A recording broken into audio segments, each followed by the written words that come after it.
Um, Jason, did you want to do Baby Driver?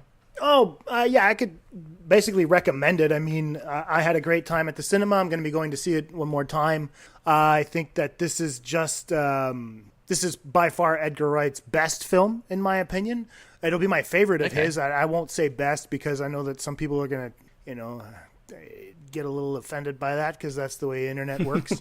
But I'd say it's my favorite of his. It's the one that I'm going to have fun revisiting because there's just so much going on. Maybe not in terms of what the core narrative is about, but in terms of how he mixes genres and in terms of how he's how can I put it?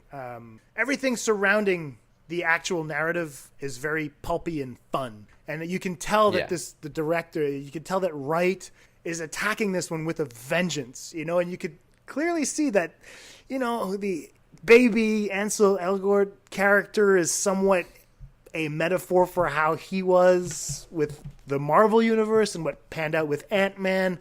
And so you could kind of see these different layers playing out throughout the entire film. And I think it's just too much to take in on one viewing. And so I'm really looking forward to going to see this one again.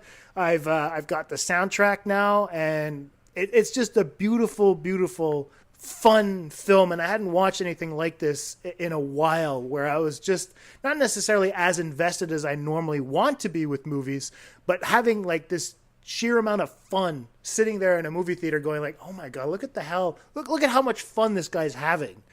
So I thought it was really, really cool for that. Yeah, I think that's the thing I appreciated the most was just like just how he put the movie together, like the way it's edited and the way it's like it feels like a musical at Oh, times. it is, definitely. Yeah, and I just appreciate bringing that kind of element to, like the crime genre. And I love a good car chase and like car stunts and all that sort of stuff. So seeing those done without like the special effects that you get in like the Fast and Furious franchise, for example, was very fun. Yeah, getting Vin Diesel to smile is a really interesting special effect. I mean, it's hard to smile when you've got so many things trying to hurt your family. Yeah, I guess. I don't know. He's not doing a good So job at protecting them. no, what would you give Baby Driver out of five? Oh, that's definite 5 out of 5 for me.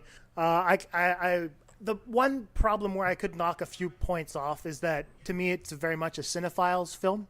I mean, a Okay. person that has an extensive knowledge of film, and I'm not saying that I do. I'm just saying that I have more than average. It's I like taking my parents as a basis for comparison, where they're the average moviegoer, and I know more than they do about film.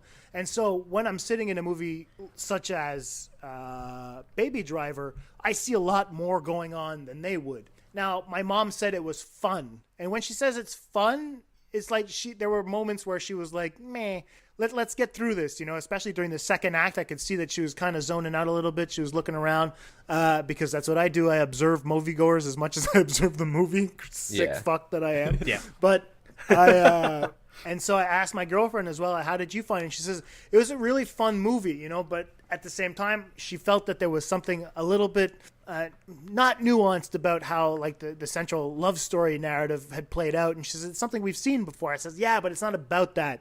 It's how it's about that. And she was like, yeah, but to Yeah. you understand that. But to the rest of the audience that's walking in to see something like this, they don't give a shit. They want to be entertained. And so I was like, yeah, it's a good point. So that's where for me, it's a 5 on 5, but I can understand like like an average moviegoer might be like, it was a fun film, but I have my reservations about it. Yeah, like I do feel like the female character, is it Lily James that plays her? Yep, Downton Abbey's Lily Jane. Yeah, I feel like she wasn't given enough to do, really, which was one of my kind of things that I was hoping for from it, that she'd have like more moments, but she didn't really get. Really?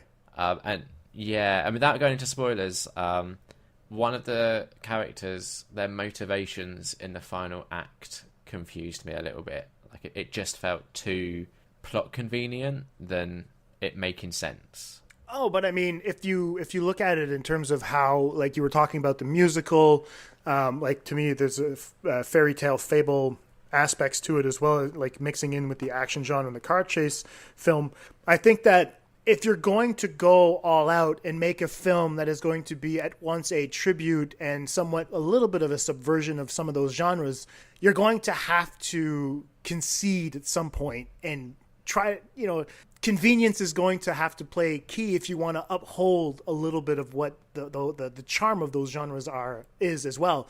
I mean, if we look at La La Land, which is to me like when I walked out of Baby Driver and I messaged Lee immediately and I said, listen, man, this is a really good film and I think we should cover it for Atlantic SC because everyone's going to be talking about it. And a couple of people tweeted and asked us if we were going to talk about it, and I was like, okay, well, there's a bit of demand there, so I was like, that's kind of fun. But I figured that this film, even if it is convenient in parts, there's so much more charm. I feel like this is what La La Land wanted to be in terms of charming. Okay. You understand what I mean? Because I didn't particularly like the film, because I feel like what Edgar Wright has done as opposed to what's his face did, was more of a very well crafted homage as opposed to a giant lift of just cinematic sources. And so I'm ready to forgive just because of the sheer imagination involved and how he pieced the film together, as you put earlier. So a film can't be perfect, and this is as close as they can come for a 2017 slightly post millennial world that we're living in now. Like, I kind of understand a little bit more how my students see the world after watching a film like Baby Driver. So that's me. I'm okay with the conveniences. Fair enough. Jack, is it a film that you'll go to see, do you think? I will see it. I don't know how long it's going to be in cinemas. I might have already missed my main. No, it only came out last Wednesday, I think. Yep. Oh, really? Yeah. Oh, I'll go see it then. Cool. I'd be curious for your take on it, Jack. Yeah. No. I'll go see it sometime. But don't go in with all the hype. You know what I mean?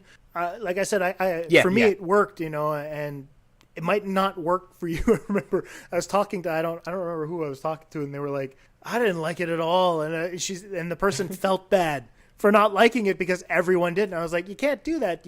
Hype is hype. Sometimes hype kills films, And so just walk in, expect something. If you're a fan of Edgar Wright, you'll think that he's come back with somewhat of a vengeance. But just go in with mild expectations and let yourself get pulled into it. It's a fun film.